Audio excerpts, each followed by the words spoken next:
आज़ाद भारत का सबसे बड़ा करप्शन स्कैम उजागर हुआ है। 3 तरीके से घूस ली गई इलेक्टोरल बॉन्ड के जरिए।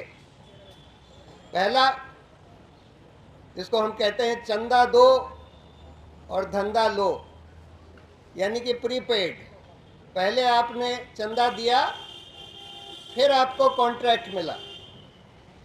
दूसरा, ठेका दो, ठेका लो, रिश्वत दो, यानी पहले आपको ठेका मिल गया, उसके तुरंत बाद या उसके जल्दी ही आपने इलेक्टोरल बॉन्ड उस पार्टी को दे दिए जिस पार्टी की सरकार ने आपको ठेका दिया। अब मैंने बोला भाजपा का हमने थोड़ा सा एनालिसिस किया। प्रिलिमिनरी एनालिसिस में ये बात निकल कर आती है कि चंदा दो, धंधा लो, ठेका दो, रिश्वत दो में 1751 करोड़ के बॉन्ड दिए गए उन कंपनियों को जिनको भाजपा की सरकारों ने ठेके दिए। और ठेके कितने के दिए? 62,000 करोड़ के ठेके दिए गए। क्यों हम इस इलेक्टोरल बॉन्ड के मामले को आज स्वतंत्र भारत का सबसे बड़ा घोटाला कहते हैं? देखिए, 2G का एक घोटाला हुआ, कोयले की खदानों का, कोलगेट का घोटाला हुआ। उसमें क्या था? उसमें यह था कि बिल्कुल आर्बिट्ररी तरीके से 2G के लाइसेंस दे दिए गए और कोयले की खदानें दे दी गई। उस केस में मनी ट्रेल नहीं थी, लेकिन सुप्रीम कोर्ट ने एक कोर्ट मॉनिटर्ड इन्वेस्टिगेशन ऑर्डर किया। अब इलेक्टोरल बॉन्ड में क्या निकल कर आया है? देखिए, हम लोगों ने थोड़ी अभी प्रिलिमिनरी क्विक एनालिसिस करी है, और क्योंकि आधा इलेक्टोरल बॉन्ड 50% भाजपा को मिला है, तो हमने भाजपा की थोड़ी ज़्यादा गहन एनालिसिस करी। अब मैं आपको बता दूं कि 4 तरीके से या 3 तरीके से घूस ली गई इलेक्टोरल बॉन्ड के जरिए। पहला, जिसको हम कहते हैं चंदा दो और धंधा लो, यानी कि प्रीपेड। पहले आपने चंदा दिया, फिर आपको कॉन्ट्रैक्ट मिला। दूसरा, ठेका दो, ठेका लो, रिश्वत दो, यानी पहले आपको ठेका मिल गया, उसके तुरंत बाद या उसके जल्दी ही आपने इलेक्टोरल बॉन्ड उस पार्टी को दे दिए जिस पार्टी की सरकार ने आपको ठेका दिया। अब मैंने बोला भाजपा का हमने थोड़ा सा एनालिसिस किया। प्रिलिमिनरी एनालिसिस में ये बात निकल कर आती है कि चंदा दो, धंधा लो, ठेका दो, रिश्वत दो में 1751 करोड़ के बॉन्ड दिए गए उन कंपनियों को जिनको भाजपा की सरकारों ने ठेके दिए। और ठेके कितने के दिए? 62,000 करोड़ के ठेके दिए गए। अब देखिए, इसमें एक बात समझने की है, चाहे उसमें आपको या भाजपा को जो रिश्वत मिली by way of electoral bond, चाहे वो 1751 करोड़ ही रही हो, लेकिन कॉन्ट्रैक्ट 62,000 करोड़ के दिए गए उन कंपनियों को जिन्होंने ये इलेक्टोरल बॉन्ड दिए। अब क्यों हम कहते हैं कि कई लोग सोचते हैं कि भाई ये तो कंपनियों का पैसा है, उन्होंने दे दिया, उससे जनता का क्या लेना देना। ठीक से देखिए तो ये जनता का पैसा है, क्योंकि जनता का पैसा इन कंपनियों को, इन सरकारों ने जनता का पैसा ठेके के तौर पर दिया है और 62,000 करोड़ दिया है।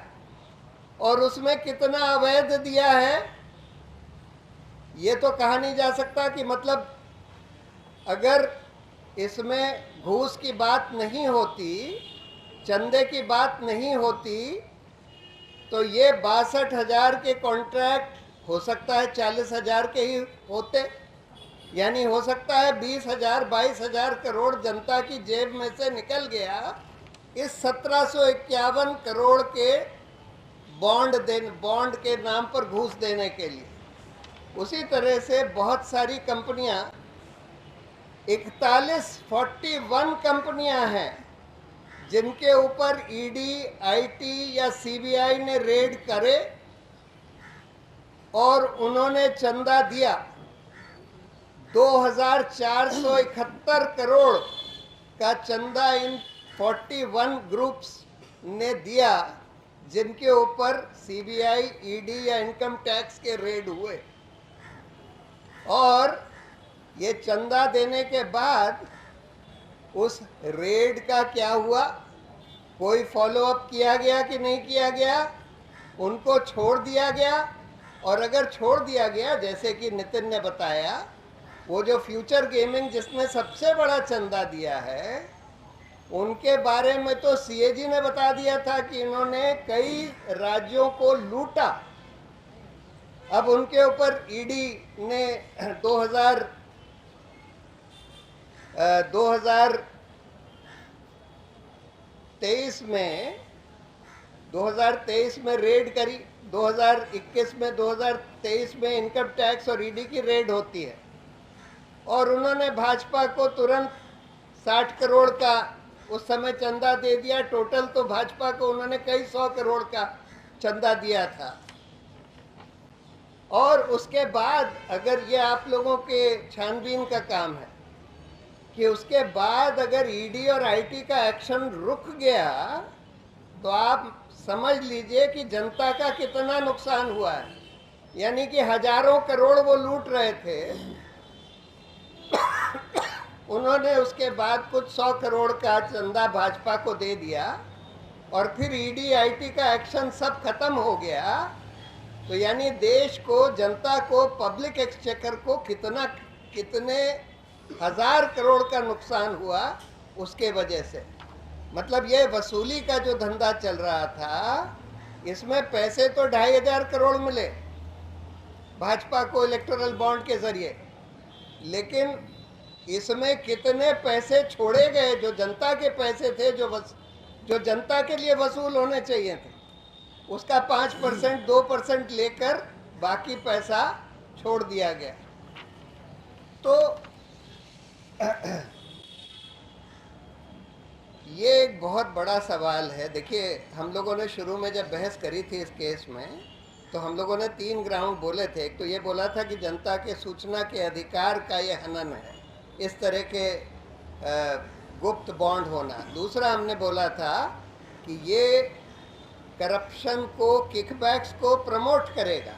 और यही बात निकली, यही बात सुप्रीम कोर्ट ने अपने जजमेंट में बोली और अब खुलासा होने के बाद यही बात निकल कर आ रही है कि करीब करीब आधा या उससे ज़्यादा, आधे से ज़्यादा पैसा जो इलेक्टोरल बॉन्ड के ज़रिए मिला है वो घूस के तौर पर मिला है। घूस आप ले सकते हैं ईडी का डर दिखा के, आईटी, सीबीआई का डर दिखा के, या घूस आप ले सकते हैं कोई कॉन्ट्रैक्ट देकर, कोई पॉलिसी बदल कर। जैसे एक कंपनी के बारे में निकला था कि उनके फेवर में पॉलिसी बदल दी गई और उनसे इलेक्टोरल बॉन्ड ले लिए गए।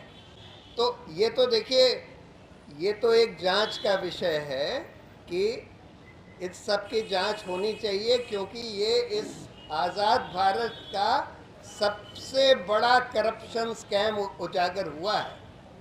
और इसमें बिल्कुल एक इंडिपेंडेंट जांच होनी चाहिए। और जो भी लोग इन्वॉल्व थे, इसमें कई तरह के ऑर्गेनाइजेशंस इन्वॉल्व थे। वो कंपनियां इन्वॉल्व थी जिन्होंने ये इलेक्टोरल बॉन्ड दिए और जिनको ठेके मिले या जिनके ऊपर से ईडी का हाथ खींच लिया गया, ईडी, आईटी, सीबीआई का। उसमें कौन अधिकारी इन्वॉल्व थे, उसके बाद ईडीआईटी और सीबीआई के लोग, जो लोग इसमें शरीक हो गए इस पूरी कॉन्स्पिरेसी में कि इनका इस्तेमाल करके हफ्ता वसूला जाए, मतलब पैसा वसूला जाए, तो वो कौन थे और सरकार और भाजपा के कौन लोग थे जो इस पूरे ये ट्राईपार्टाइट कॉन्स्पिरेसी हुई। और अगर ठेका देने की तो उसमें सरकार के और भाजपा के कौन लोग थे और इन कंपनियों के कौन लोग थे जो उस कॉन्स्पिरेसी में, कि मतलब चंदा दो और ठेका लो वाली कॉन्स्पिरेसी में, जो कि सीधा सीधा प्रिवेंशन ऑफ करप्शन एक्ट में करप्शन होता है। तो ये चीज़ बाहर आनी चाहिए, इस पर पूरी तहकीकात होनी चाहिए। सवाल ये है कि तहकीकात करेगा कौन? जब इन एजेंसियों की ही तहकीकात होनी है तो कौन तहकीकात करेगा? ऑब्वियसली कोई इंडिपेंडेंट एसआईटी का गठन होना पड़ेगा अगर इसकी ईमानदारी से तहकीकात होनी है। लेकिन अभी तो आप लोगों को, आपकी सबकी ड्यूटी है कि इसकी पूरी छानबीन करिए कि भाई इन लोगों ने कब पैसा दिया, कब इनके ऊपर ईडी की रेड हुई या आईटी की रेड हुई, कब हाथ खींच लिया गया, उसके बाद कुछ हुआ कि नहीं हुआ। अभी तो हम यही बता सकते हैं कि भाई बहुत सारी ऐसी कंपनियां हैं जिनके ऊपर ईडी आईटी का एक्शन हुआ, उन्होंने चंदा दे दिया, उसके बाद एग्जैक्टली क्या हुआ ये आप लोग पता लगा सकते हैं। तो लास्ट बात देखिए, सुप्रीम कोर्ट ने एक इंटरिम ऑर्डर दिया था 2019 में, और इसीलिए उन्होंने बोला है कि वो जो इंटरिम ऑर्डर की डेट थी 12 अप्रैल 2019, उसके बाद का ही डेटा उन्होंने ऑर्डर किया है देने के लिए। लेकिन उसके पहले के लिए सुप्रीम कोर्ट ने पार्टियों, इलेक्शन कमीशन को बोला था कि तुम पार्टी से पूछो कि उनको अभी तक जो बॉन्ड मिले हैं वो किसने दिए हैं, वो उनसे पूछो। इलेक्शन कमीशन ने पूछा, और बड़ी अजीब बात है कि छोटी छोटी पार्टियों ने तो बता दिया कि हमको किसने दिए हैं इलेक्टोरल बॉन्ड, लेकिन जो बड़ी पार्टियां हैं, भाजपा, कांग्रेस, टीएमसी, इन लोगों ने नहीं बताया कि किसने दिए हैं। और एक पार्टी ने तो, जेडीयू ने तो ये कह दिया कि हमारे यहाँ कोई दरवाजे के नीचे छोड़ गया था। भाजपा वगैरह ने बोल दिया कि भाई हमको पता नहीं, हम कोई रिकॉर्ड नहीं रखते। अरे आप 8,000 करोड़ इलेक्टोरल बॉन्ड का चंदा ले लेते हैं और आप कहते हैं हम कोई रिकॉर्ड नहीं रखते, हमको नहीं पता कौन दे गया। कमाल की बात है। तो कायदे से इन पार्टियों को भी ये सारा पूरा डेटा कायदे से बाहर आना चाहिए, 2019 के पहले का भी। और जैसे मैंने बोला, ये तो दिखाता ही है कि भाई हमारा जो पूरा लोकतंत्र है उसमें पैसे का कितना खेल हो गया है। कि देखिए, इलेक्शन में हर कैंडिडेट के ऊपर एक लिमिट होती है, 75 लाख कितना आप खर्च कर सकते हैं। यानी अगर भाजपा 500 कैंडिडेट लगाती है, एक कोई पार्टी 500 कैंडिडेट लगाती है लोकसभा में, तो टोटल वो 400 करोड़ से कम खर्च कर सकते हैं। और यहाँ आपने देखा कि इलेक्टोरल बॉन्ड के ही ज़रिए सिर्फ 5-6 साल में सिर्फ एक पार्टी को, भाजपा को, 8,250 करोड़ सिर्फ इलेक्टोरल बॉन्ड से मिल जाते हैं। यानी कहाँ 400 करोड़, कहाँ 8,000 करोड़। अगर आपने कोई लिमिट लगाई है कैंडिडेट्स पर और कोई लिमिट नहीं लगाई है पॉलिटिकल पार्टीज़ के ऊपर, तो फिर कैंडिडेट्स के ऊपर लिमिट लगाने का कोई मतलब ही नहीं है। अगर वो पार्टियां उससे 20 गुना 30 गुना ज़्यादा खर्च कर सकती हैं। और जो वो कैश की बात कह रहे थे ना कि भाई हम कैश ख़त्म करना चाहते थे पॉलिटिकल प्रोसेस से, इस वजह से हम इलेक्टोरल बॉन्ड लाए, वो कैश तो पूरी तरह से चल रहा है। अगर कैश ख़त्म करना था तो उसका बड़ा सिंपल तरीका था। जब आपने डिमोनेटाइजेशन किया तो आपने बोला कि भाई हम कैशलेस इकोनॉमी बनाना चाहते हैं, यानी कि हम चाहते हैं कि लोग सिर्फ बैंक के ट्रांजैक्शन से पैसे का ट्रांजैक्शन लेन देन करें। ऑर्डिनरी लोगों को तो आप नहीं बाध्य कर सकते कि भाई आप सिर्फ बैंक से ही लेन देन करिए, लेकिन पॉलिटिकल पार्टीज और कैंडिडेट्स को तो कर सकते थे। एक लाइन का रिप्रेजेंटेशन ऑफ पीपल एक्ट में बस अमेंडमेंट लाना था कि political parties and candidates will only take money and spend by banking channels and will not be entitled to take cash or spend in cash. अगर आप ये कर देते और अगर आपको पकड़ लिया गया कैश लेते हुए या देते हुए, तो फिर उसको करप्ट प्रैक्टिस माना जाएगा, आपको डिस्क्वालीफाई कर दिया जाएगा. इतना सा अमेंडमेंट लाना था, उससे कैश करीब करीब बंद हो जाता, लेकिन वो लाए नहीं और उल्टा इलेक्टोरल बॉन्ड ले आए, जिससे जो वाइट मनी भी था, जो बैंक के थ्रू भी था, वो भी सारा पैसा अवैध होकर इस तरह से घूस वूस के थ्रू दे दिया. तो यहाँ पर हम लोग अपनी बात खत्म करते हैं.